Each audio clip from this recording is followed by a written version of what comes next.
em vários textos, mas João capítulo 10, versículo de número 30, diz assim: Ego que o pater en esmen.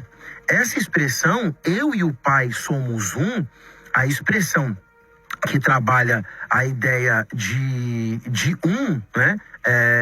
Que é na verdade esmen, e ele vai fazer um verbo presente indicativo ativo na primeira pessoa do plural, que dá a ideia que tem o mesmo poder, ou seja, a ideia da qualidade, né? Ele vai trabalhar essa ideia aqui, e na verdade esse en, que fala de um, que é um adjetivo, ele está qualificando justamente os dois, ou seja, tanto o pai quanto o filho têm a mesma qualidade.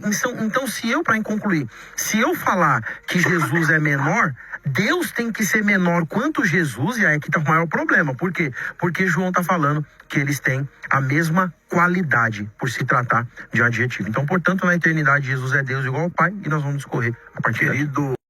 Reagindo ao debate na Mais FM com o tema A Bíblia apresenta Jesus como o Deus Todo-Poderoso, de um lado, Testemunhas de Jeová, Atafona e Francisco, de outro, Trinitários Ferreira, se eu não me engano, e Paulo Henrique.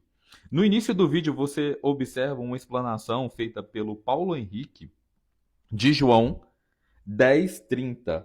Observe que na explicação do Paulo Henrique, ele disse que o texto onde é dito eu e o Pai somos um, a expressão um ali qualifica da mesma qualidade de Jesus com o Pai, colocando-os em pé de igualdade. Agora vamos para a refutação. Mas quem vai fazer a refutação não é eu e nem os debatedores aqui. Eu não vou deixar. Embora no debate o Atafona fez a refutação, mas não será nós que iremos, né, fazer a refutação. Quem irá refutar o Paulo Henrique será outro trinitário. Siga o vídeo. Na divindade, a minha pergunta é, João capítulo 10, versículo de número 30, diz literalmente, eu e o Pai somos um. Como é que o senhor sai dessa aí? Se o próprio Senhor Jesus, não foi ninguém, mas ele mesmo diz, eu e o Pai somos um. Isso não diz, não está querendo se referir que na divindade só tem uma pessoa? Tem uma pessoa aqui chamada... tem uma pessoa aqui chamada, acho que Vanderlei, que de segundo em segundo ele posta esse texto de João 10:30 e de fato é um texto contundente a favor do unicismo. Mas a resposta é muito simples, baseada no próprio texto, né? Quando Jesus disse eu e o Pai somos um, ele não disse eu sou o Pai. Ele está dizendo que ele e o Pai estão em unidade. Por exemplo, o senhor é casado? Não, não é unidade. O senhor não é casado? Eu sinto lhe informar, a própria reação dos judeus mostra que não é unidade. Então deixa eu posso responder? Então, pode. O senhor é casado?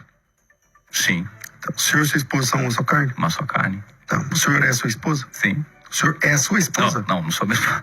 Sou casado com a minha esposa. Tá, mas o senhor é ela? Não sou ela. Então, essa unidade é composta, né? E aí nós temos que saber distinguir quanto o texto está falando de composta, quanto está falando de unidade absoluta. Essa unidade é composta. Sim. Quem responde melhor essa pergunta, Elias, é o próprio Senhor Jesus Cristo, a respeito dessa unidade. Quando ele diz eu e o Pai somos um, ele diz o seguinte, por exemplo, lá em João capítulo 17, versículo 21, Jesus orando ao Pai, de novo, ele diz assim, a fim de que todos sejam um.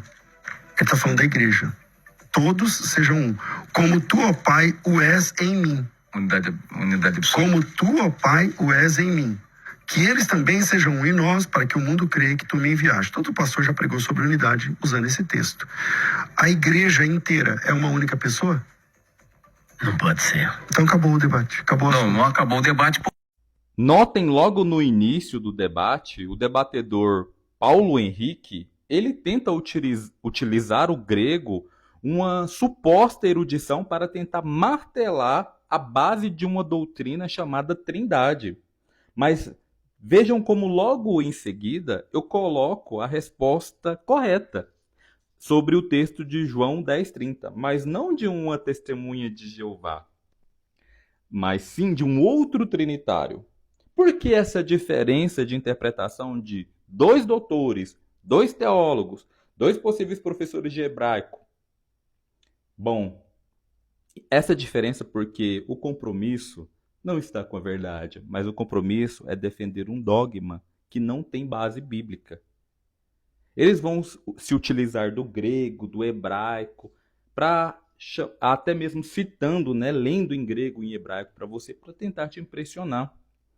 Usar uma ferramenta de maneira errada, de uma maneira até mesmo desonesta, para tentar burlar princípios claros, princípios esses que o contexto das escrituras deixam bem apontado, claro. Tá aí uma fórmula boa de como fazer um trinitário aplicar o texto da maneira correta, colocar ele para debater com o unicista, assim como o pastor César Cavalcante estava debatendo com o unicista. Aí surge a pergunta: as ferramentas que vocês utilizaram para chegar na doutrina da Trindade não são as mesmas?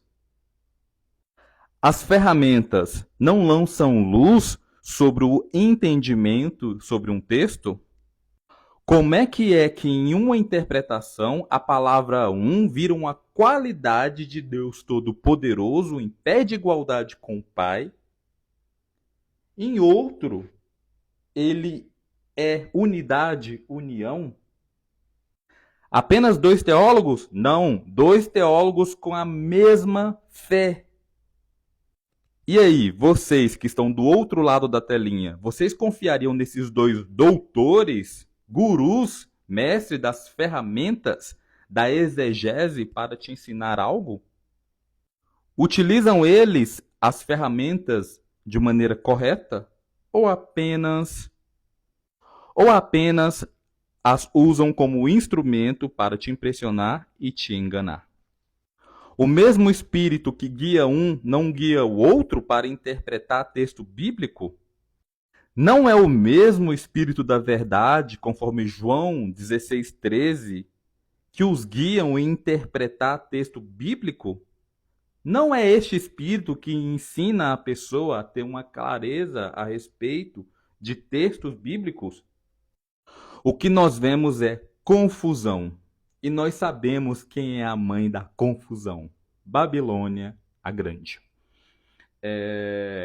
Essa foi a primeira parte da reação do debate que ocorreu na Mais FM. Se vocês querem que eu continue reagindo ao debate, deixe aqui nos comentários. Um abraço e até o próximo vídeo.